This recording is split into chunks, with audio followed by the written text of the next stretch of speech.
Tony Adema.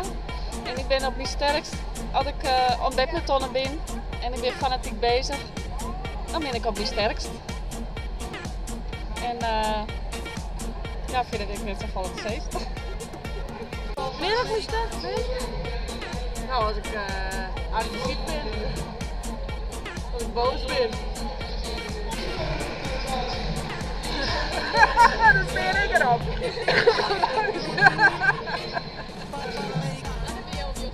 Wanneer ben ik op je sterkst? Als ik leuk ben.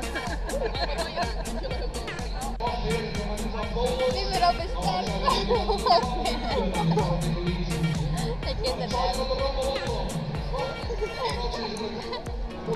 Ik ben het sterkst dat ik in stress heb, want dan kan ik sneller reageren. En dan is die adrenaline, die gaat door het hele lichaam. En ja, oh, dan slak iedereen gewoon van zijn bek. Ja. Dat weet wel. Hey,